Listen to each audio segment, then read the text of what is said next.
Mother and I like to pester Karen about this and blame her for my subsequent mental unbalance, but the truth is that Karen taught me a very valuable lesson when she didn't cast me, namely that you don't get every part that you audition for, but you don't let it get you down.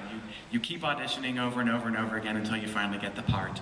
That lesson is just one of countless lessons in theater that have been taught to thousands of kids over the past 25 or so years, thanks to the efforts of Karen Volpe. Tonight, in recognition of her many contributions to the organization and for all that she's done to encourage and educate the artistic youth of our community, Altoona Community Theatre honors Karen by presenting her with the Dean Dreifus Award.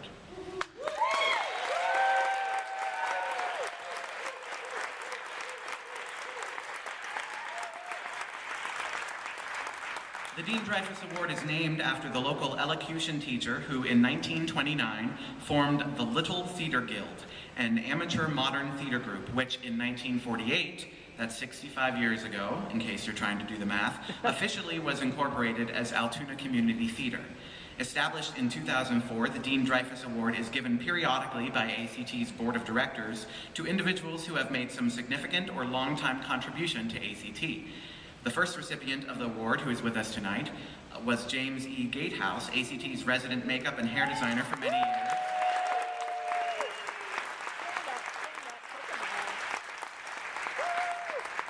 Followed in 2006 by Joyce Kipp, a retired theater professor at Penn State Altoona and one of ACT's longtime members.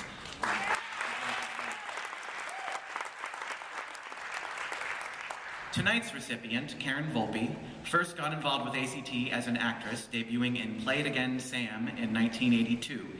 Other memorable roles include Electra in Gypsy, 3 motherly roles in Into the Woods, Urinetown, and All My Sons, as well as the crazy psychiatrist in Beyond Therapy, for which she won both state and regional acting awards.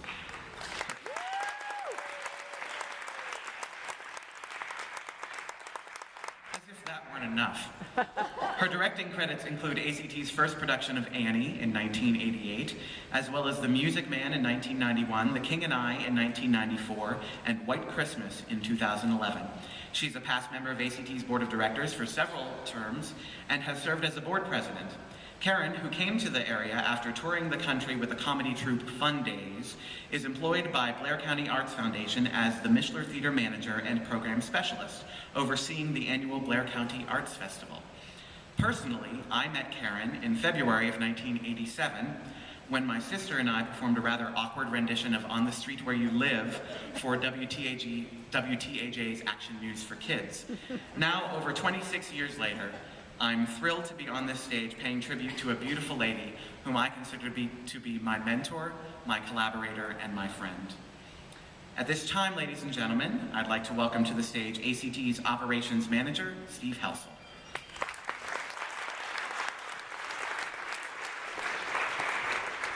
Thank you, John. It's really a pleasure to be here today recognizing 2 women, really, who have had visionaries, have been visionaries of Altoona Community Theatre, Dean Dreifus and Karen Volpe. If it hadn't been for Dean Dreifus creating an amateur performing group in the 1920s, who knows what direction the future of local theatre would have taken. And of course, Karen Volpe, over the years, propelled Dean Dreifus' vision into new territories by giving ACT a whole new purpose for young people. In doing so, not only has she provided a wonderful, enriching experience for thousands of children, but she also has provided a promise for ACT's sustainability. Many of the students Karen taught 20-some years ago figure importantly in today's ACT present. And the students taking now, they bode very well for ACT's future. It was in 1988, during my first year back with ACT as the operations manager, that Karen directed Annie for us. And Jonathan, she didn't cast me in that show, but then again, I didn't audition, so I guess I can't hold that against her. But I do remember Karen talking to me about the fact that she has this group of adorable and cute and talented little girls cast as Annie and the Orphans, but they don't know anything, was the end of the sentence. They didn't know simple stage directions like downstage and upstage. They didn't know what blocking was or how to mark it in their scripts with their pencils. They didn't know to face forward as much as possible to stay open to the audience. But Karen made sure that they knew all of those things by the time the show hit the stage. Karen then started to suggest that perhaps it would be a good idea for ACT to initiate summer workshops for kids. And like most good ideas at ACT, it took a few years for it to actually happen. And like most good ideas and the people that are filled with them, unlike the fact that a lot of people don't follow through on their good ideas, Karen followed through on her good idea. And she devised a framework for our workshops, and in the summer of 1991, we offered our first series of ACT summer workshops for children and teens. Since then, there have been a lot of developments. Our first workshops were held in a non-air conditioned rehearsal hall, and the performances were held in that non-air conditioned rehearsal hall. And we made the parents sit on a conglomeration of wobbly folding chairs and rehearsal blocks and benches that we dug up out of the basement. Things are much better now. The rehearsal hall is cooled. We offer 11 to 13 workshops every summer. The kids get the opportunity to perform on a historic stage in a rather magical place. They're better prepared for our auditions and for the auditions that they go to in school and other theaters. But the one thing that hasn't changed is how the workshops have changed their lives. They learn skills that will benefit them for years to come, and for that, we thank Karen Volpe and proudly honor her today.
and I wish they might.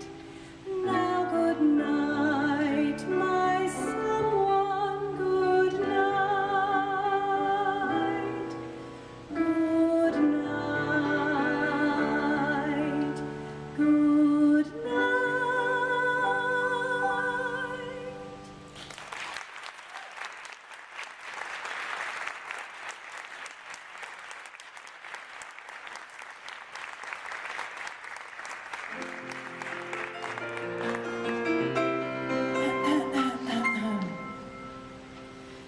Getting to know you, getting to know all about you, getting to like you, getting to hope you like me.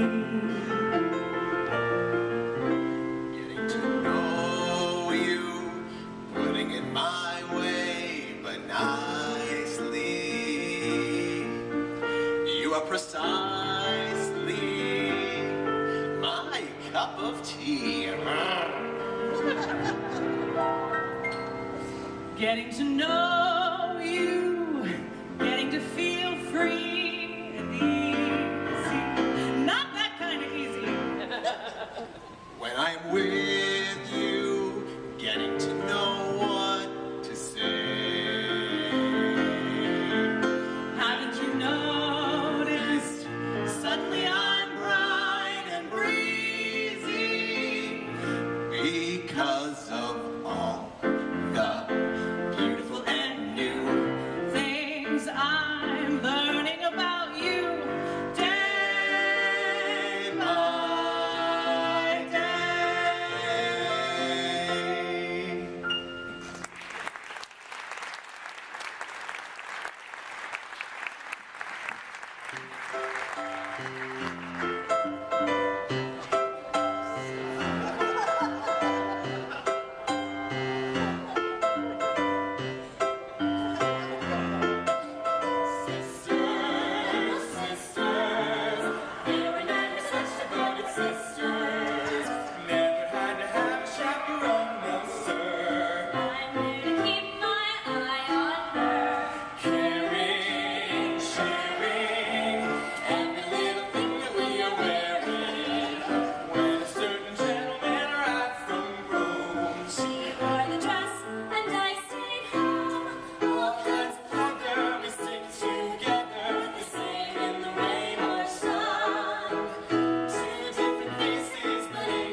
That last performance included selections from shows directed by Karen, performed by original cast members of the shows. They were Jessica Miles Connell, who played July in ACT's 1988 production of Annie, Katie Patamonsky-Dickey, who played Zanita Shin in The Music Man, Mike Holzer and Sherry Edders, who played Prince Chulalonghorn and one of the Siamese children in The King and I, and Megan Markarell-Jones and Nick Finocchio, who played Judy Haynes and Phil Davis in White Christmas.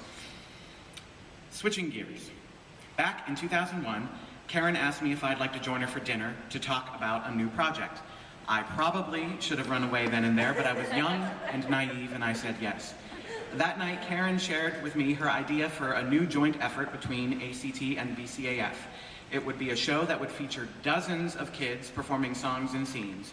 We'd pull costumes and set pieces from ACT's stock, we'd perform in the Mishler, we'd keep costs down, we'd raise some money for both organizations, and in the process, give the kids in our community another opportunity to perform and learn about theater. Karen would write the script and direct the show, and I'd find the music, teach it to the kids, and play piano for the show. I said yes, and we began to plan and rehearse. At some point in time, we decided that rather than just having some random guy sitting on stage playing a piano, Karen would write me into the show. That way, if the show derailed, I'd be able to jump in and get things back on track. Karen called me at work. That's legitimately the only reason I'm in the show, folks. Karen called me at work one day and asked me what my character's last name should be, and for some reason, the first word out of my mouth was Sparkle, and thus the fictitious Sparkle School of the Arts was born. We performed that show.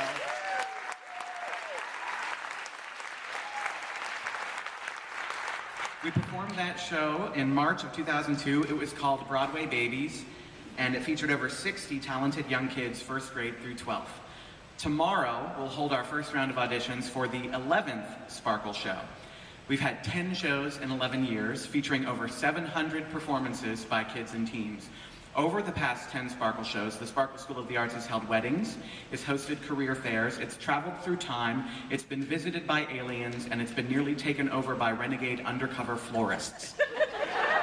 Sparkle kids have performed the hand jive, the time warp, the thriller dance, and a little number we like to call the cell phone tango. Mr. Sparkle himself has appeared as a train engine, an aerobics instructor, a magical genie, a superhero, a man afflicted with amnesia, a poodle skirt-wearing teeny bopper, a biker dude, an Elvis impersonator, and to quote one precious little Sparkle kid, a big fat fairy.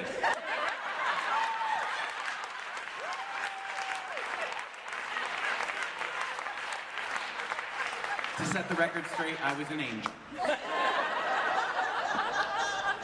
Thanks to Karen and all of the volunteers who have worked on the Sparkle shows over the years, hundreds of kids and teens have had the opportunity to learn about theater, to form their own community of Sparkle kids, and to perform on the Mishler stage. One unfortunate side effect to being a Sparkle kid is that because we do parodies of the songs, none of the kids know any of the actual lyrics to the songs they sing. For example, I don't know if you're aware that the actual lyrics are, "I've been working on the railroad," not "I've been working on my Sparkle." It's true, look it up. We did, however, write one original Sparkle tune. We first performed it in 2003's A Sparkle Express, and reprised it in 2008's Where the Sparkle Things Are. These are actual titles of shows, I'm not kidding. It's a fun little tune. It's performed right at the end of the Little Engine That Could story, and I would like to perform it for you now.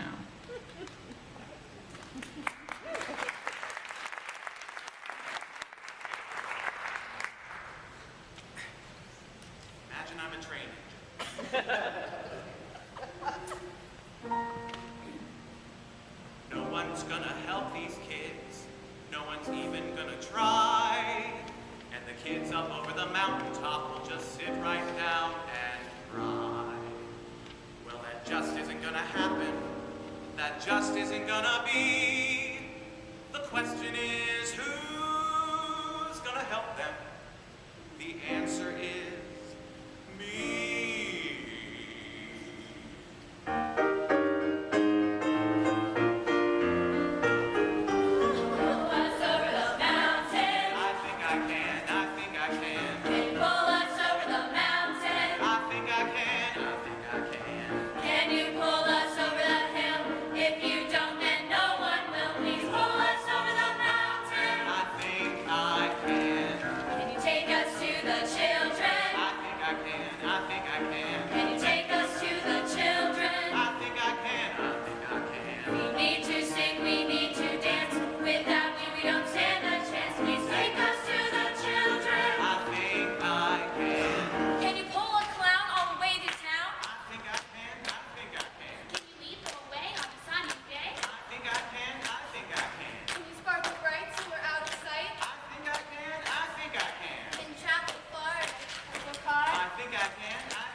We work together, we're as light as a feather. If we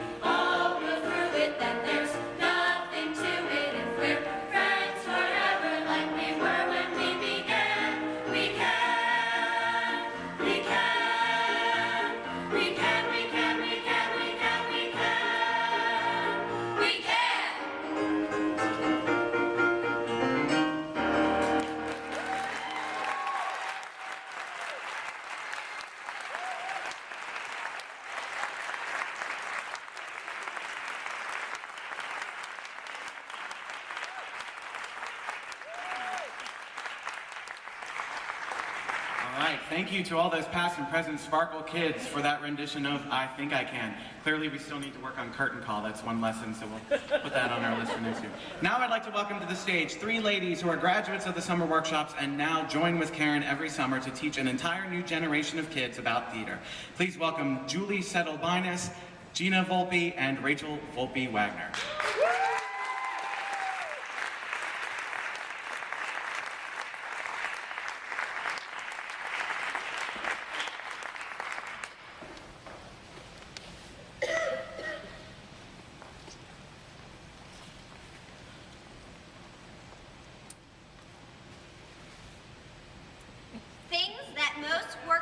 Kids have heard said by Karen Volpe.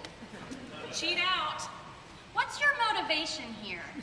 Make sure you're writing down all of your blocking. Honey, you won't be able to wave to your mom when it's the actual performance.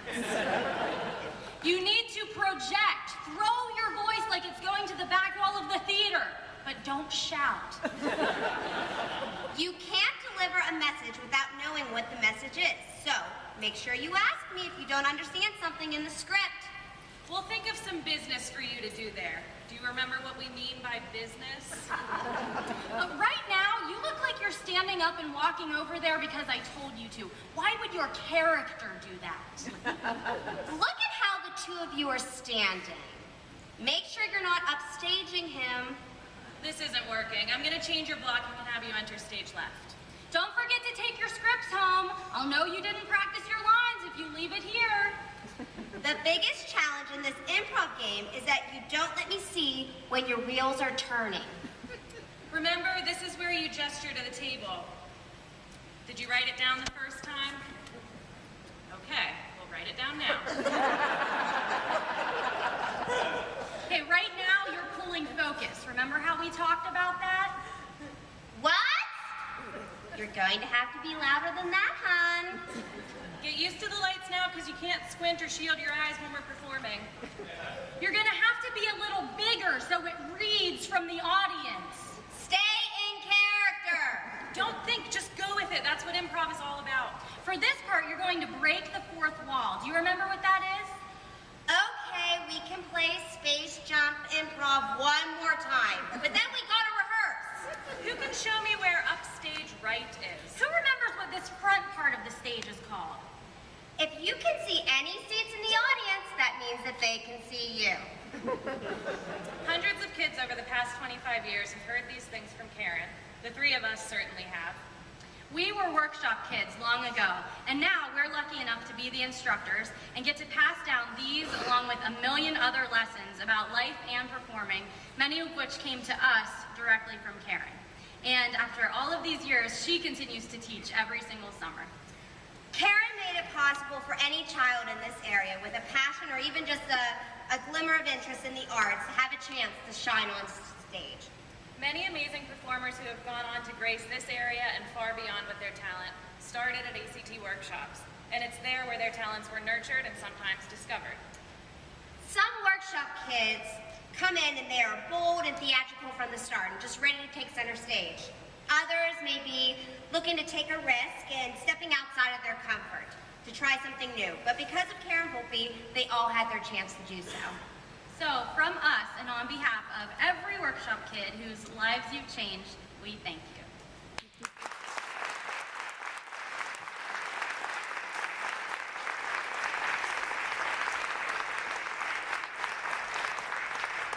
We don't have great records of how many summer workshops have been taught over the years, but we know that the kids who have participated in those workshops number in the thousands, and that the number of Parents' Night performance is in the hundreds. As creative as the workshop teachers are, it's tough to come up with new shows to perform every summer. And since kids grow up and you get a brand new bunch of students every other year or so, it's common practice to recycle summer workshop scripts. Some may only get performed 2 or 3 times, others get performed over and over and over again. And I am told that one play in particular has been performed so many times that it's sort of an inside joke amongst the summer workshop instructors. And since it's so famous, it seems only fitting that it should be a part of this ceremony honoring Karen. And so, ladies and gentlemen, for our final performance today, alums of the Summer Theater Workshop will now present The Princess and the Rose-Colored Glasses.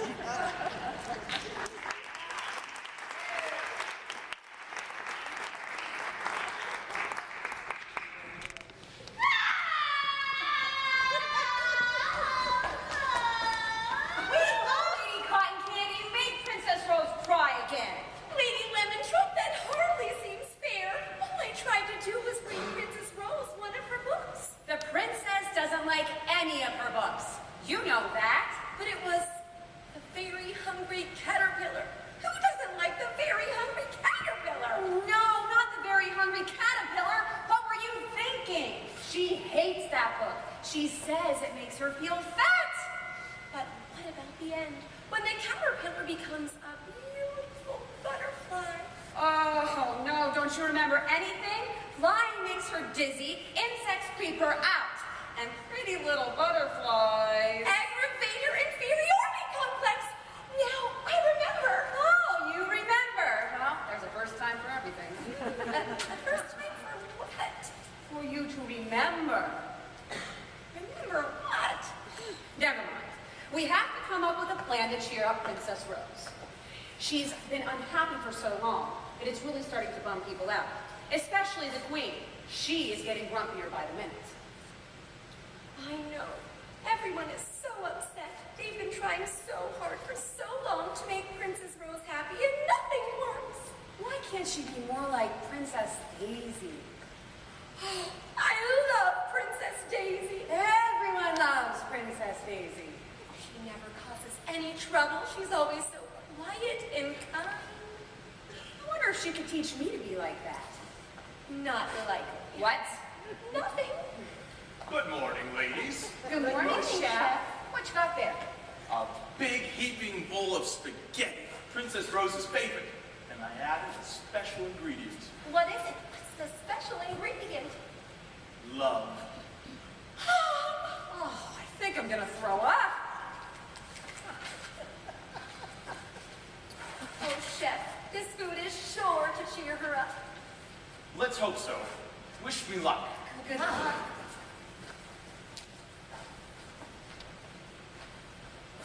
Daddy, are you kidding me?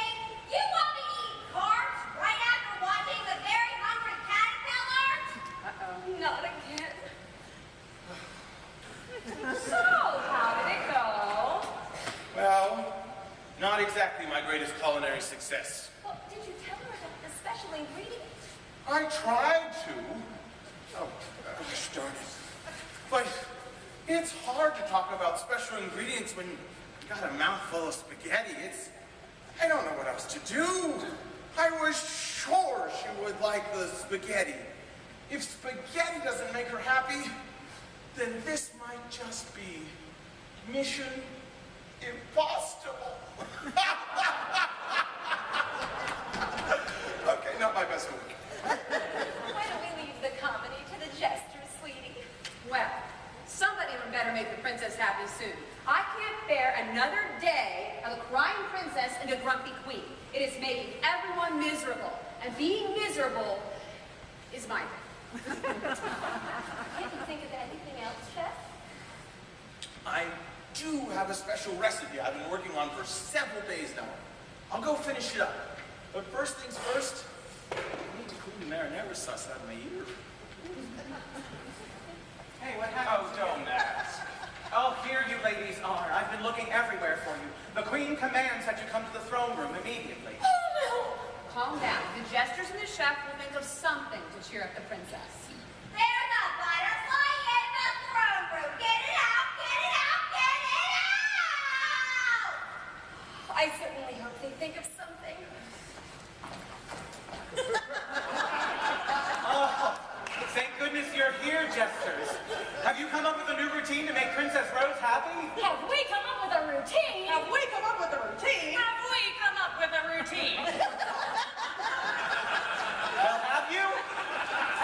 Everyone. Have you come up with a new routine? Of course we have. Get your knickers in a twist. Our new routine is great. It's the bee's knees. It's the cat's pajamas. It'll knock your socks off. It'll send you through the roof. It'll make you laugh really hard, and you'll be like, oh my gosh, that was so funny. And we'll be like, yeah, we're jesters. It's kind of our thing to be funny. And you'll be like, you don't have to be rude. I wasn't trying. And we'll be like, no, we weren't trying to be rude. We were just explaining. Great, thanks for clearing that up. And we'll be like, oh, no problem. Do you want to hang out sometime?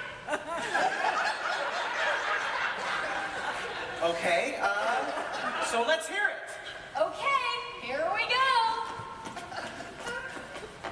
Hey, Jester number 2. Yeah, Jester number 1. I am so mad. Why is that? My grandmother started walking 5 miles a day when she turned 60.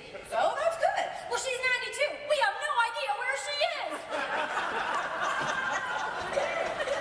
Hey, Jester number 3. Hey, Jester number 2. I am so mad. Why is that? I went to the doctor for a sore foot. He told me I would walk me walking again in an hour. So did he? Yeah, he stole my car.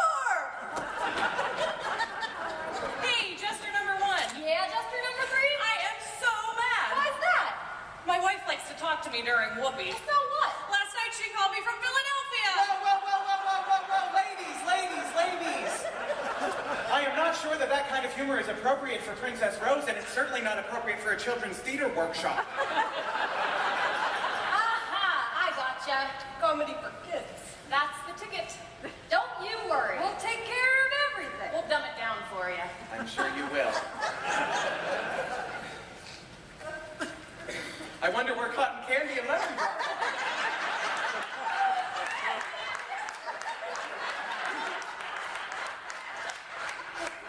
Sorry, the princess is really cranky. Oh. So you need our help?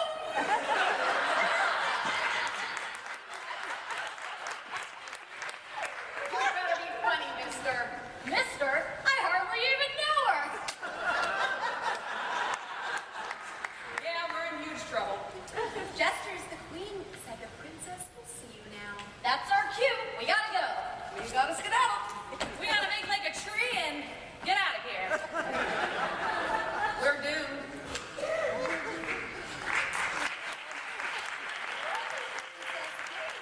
Good morning, Princess Daisy.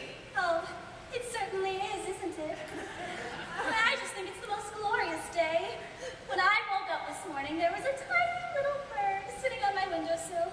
It sang the prettiest song and then it flew away into the sun. Why, when I saw that, I just knew it would be a perfect day. Note to self, clean bird poop off of Princess Daisy's windowsill. So what have you been up to today, Princess Daisy? Well, let's see. I baked 50 loaves of bread and personally handed them out to the poor, poor peasants. I weeded all of the castle gardens, pruned the rose bushes, helped 37 old ladies cross the street, sang songs with the little children of the orphanage, and finished my New York Times crossword puzzle. But it's only 9 o'clock in the morning. Oh, really? Heavens, I'm terribly behind schedule. I must go see my mother and my dear sister Rose. How is she doing today? You call that funny? The only thing funny about you three is your faces. Well, I suppose she could be better.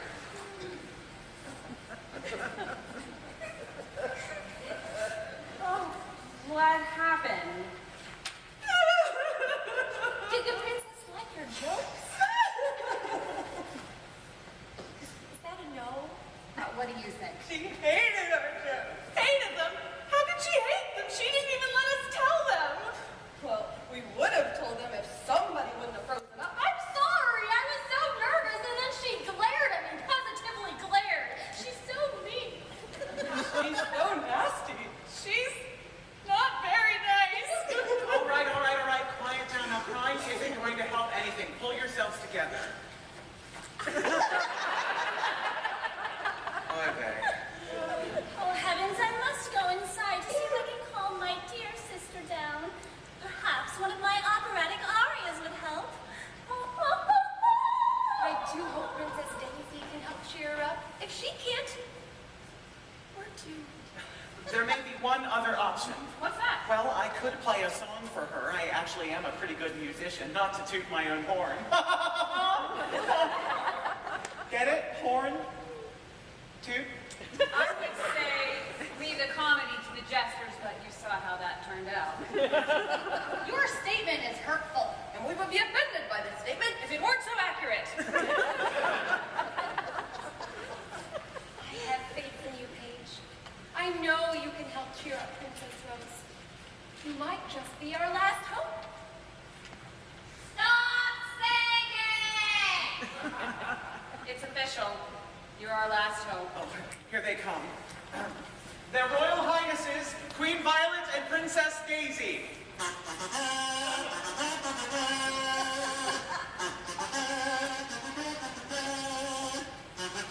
Why do you blow on that ridiculous kazoo to announce my entrance? Where is your royal trumpet? Well, Your Majesty, I mean Your Highness, I mean Your Queenness. Spit it out.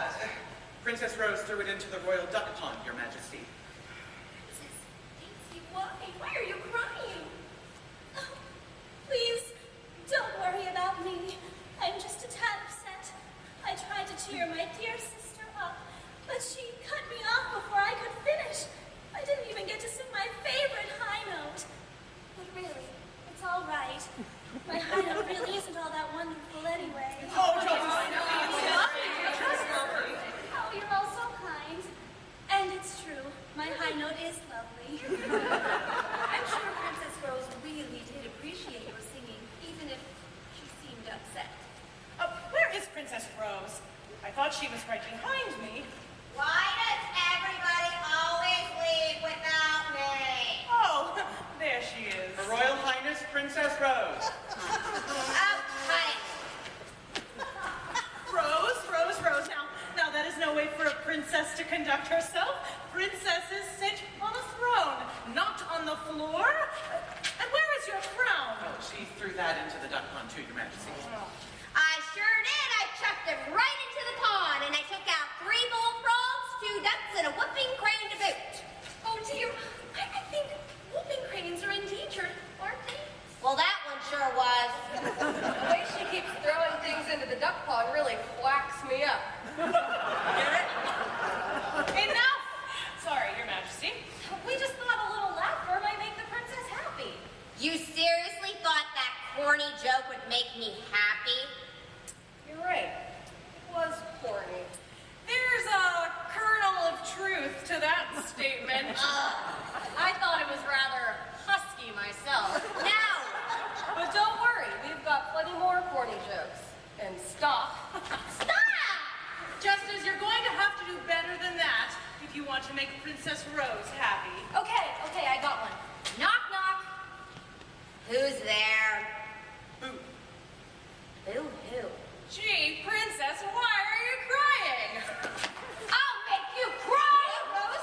Rose, please, behave yourself. Any more brilliant ideas to make the princess happy? I do believe the chef is planning yet another culinary delight. I don't think it's ready yet. Perhaps the page could play a song. Me? No, but Yes, please, play us a song. Oh, do play a song, it will be grand. Oh, just play the stupid kazoo, you nitwit. Okay.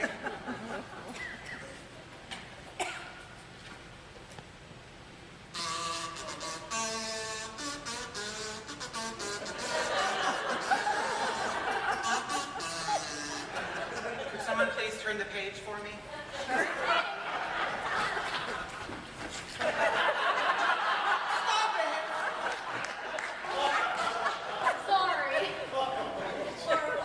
Won't happen again. Thank you. Don't mention it. What's the matter? Why don't you play your stupid song? Well, I'd like to, but I can't. Why not? I'm too dizzy. Oh, forget it. I didn't like the stupid song anyway.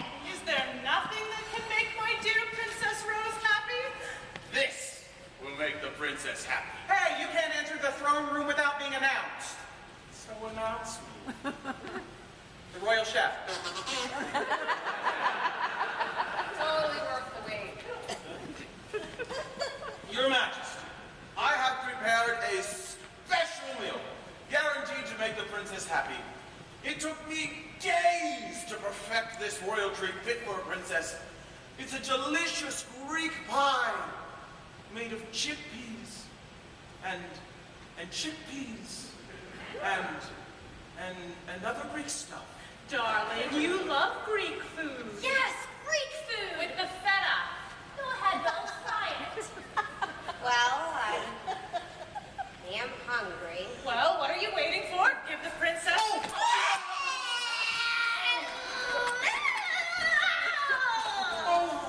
I am so sorry. I feel so bad. No, you don't. You don't just feel bad. You feel awful.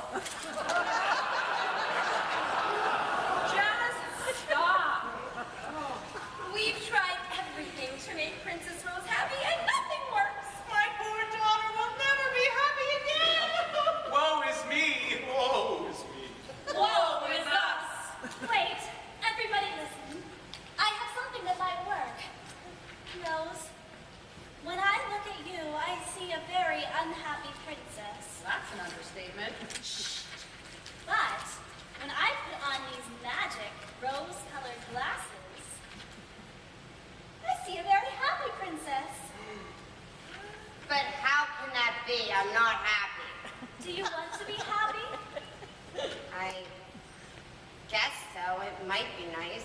Certainly would make for a nice change of pace. Sorry. Rose, look at your royal servants and tell me what you see. I see a bunch of scared, sad, and unhappy people. Let's try something. Really? Just try it. Chef. I tasted some of the pie on my face, and it really was the best pie I ever had. It was amazing. Thank you! I worked really hard on it, and I was hoping you would like it. I can make it for you every day. Oh, let's just save it for the special occasion. For that?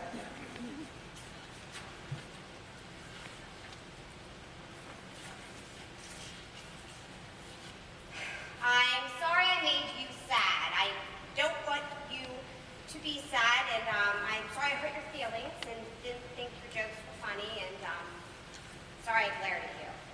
Positively glare. I'm sorry you were sad, and I didn't want to make you cry. Wait. Cry. Boo-hoo.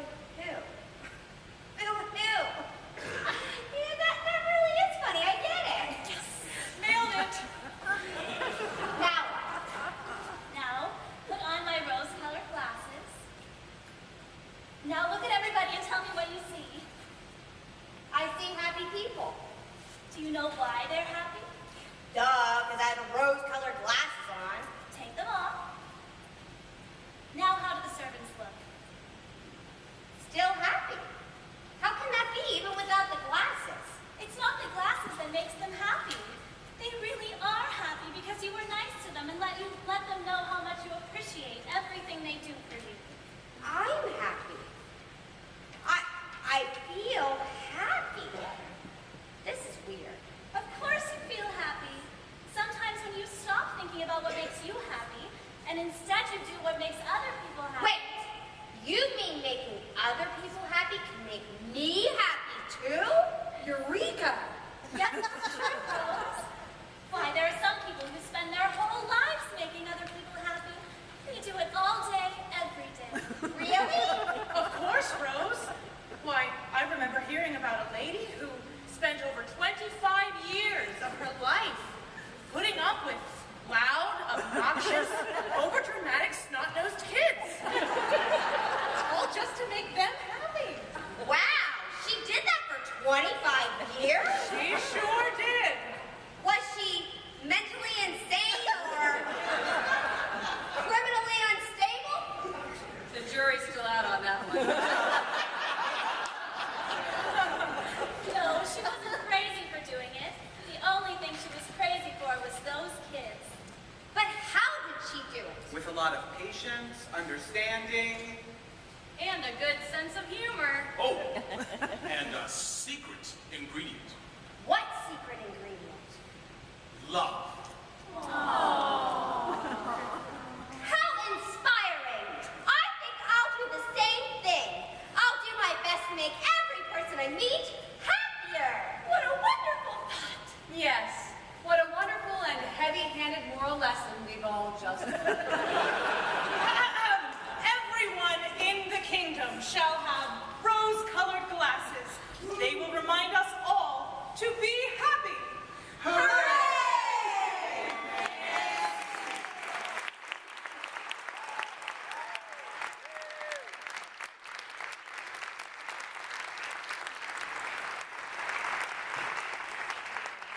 All right. Thank you to our performers, Jessica Miles Connell, Jamie Anna Hillard, Andy Reindl, Rachel Volpe Wagner, Emily Volpe, Gina Volpe, Megan Marcarell Jones, Sherry Edders, and Julie Settle Binus. Thank you. Now, ladies and gentlemen, please welcome to the stage ACT's board president and director of our current production of Annie, Bryce Cossiter.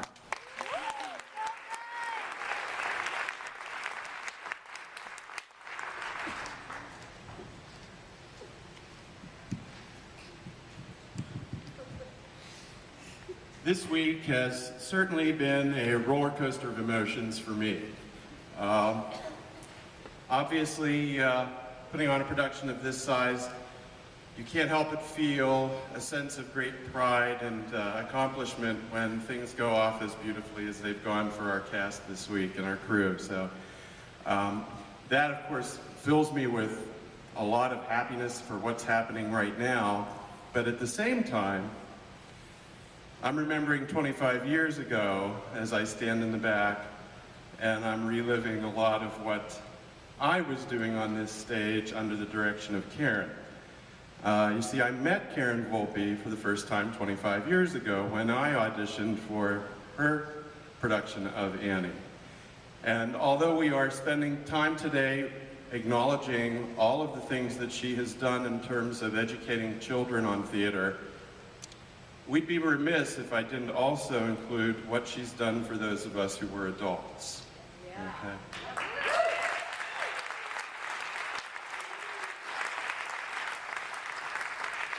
I was a rather new person to theater. I had only been doing theater for maybe 2 years when I auditioned for Annie. So I was pretty green still, and I have to thank Karen for mentoring me a lot of what I needed to know on stage. She taught me much, but she also was a mentor, whether she realizes it or not, for a lot of what I've become in terms of the director side, so to speak. I learned a lot from her about the ethics necessary to be a good director. I learned a lot from her about the organization to be a good director, and what it takes to really build from the ground up an entire production. And I have to thank her for that. I worked with Karen. Under her, she was my director for 2 shows. We worked together on stage in several productions. We've been on the board together at ACT, and I'm here to tell you that her whole heart and soul has been in the arts community here for the entire time she has lived here, and we all owe her a great debt of thanks for that. So Karen, if you'd like to come up and join me.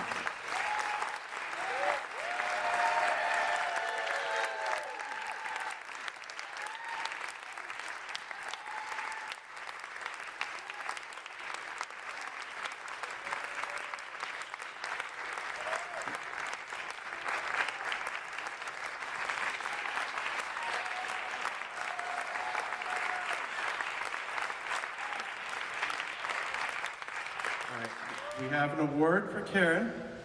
This award, by the way, was compiled and put together for us by Jan Martin.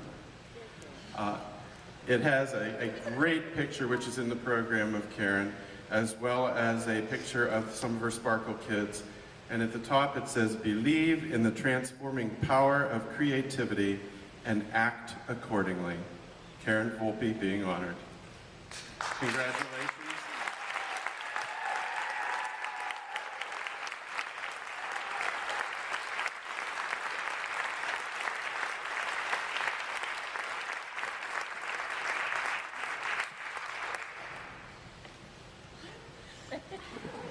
I'm a little overwhelmed. I thought you were just going to give me a little plaque and say thanks for starting the workshops. In fact, on the way here, Jonathan, or just before I left, Jonathan calls and says, "I have some instructions for you. Don't come to the theater until like some certain time, and don't look at the program." And I hang up and I said to Rich, "Why do they have a program?" You know, I am truly, truly overwhelmed, and I have no words. This just, I'm living the dream and you're all in it. You know? It's just so cool. I don't have to tell any of you here. I'm looking out, and Altoona Community Theatre is awesome. It's part of our lives. We've been through joy and grief, and in the theater everything is intensified. You know, friendships and what we go through. And Altoona Community Theatre has always been, I think, as much, if not more, about community than theater, as much as it is about theater. And I think that's so important. There's so much more to it. I mean, it's just, there's an energy, and it's way cool to watch something 25 years later. That's a little overwhelming too. And then I felt, I was reminiscing and picturing, you know, our production 25 years ago, and Tom Twine and Larry Height are still here with us, in all of us, and Becky, thanks for being here. They touched our lives in so many ways. I love you all. You have just, you make this community what it is, because theater's cool, right?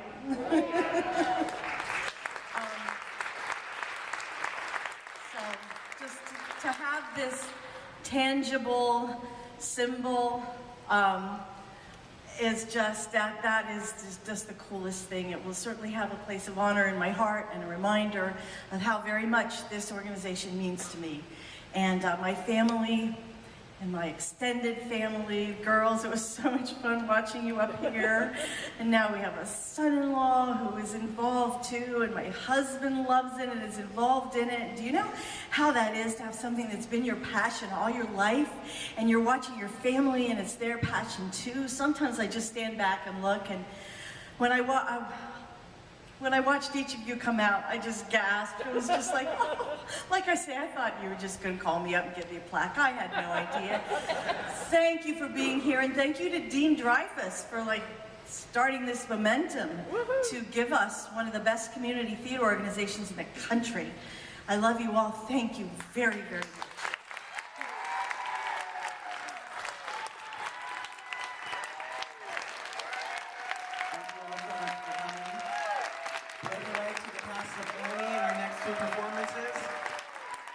And those of you who aren't in the production of Annie, please come and join us at the reception down at the Collins beginning immediately.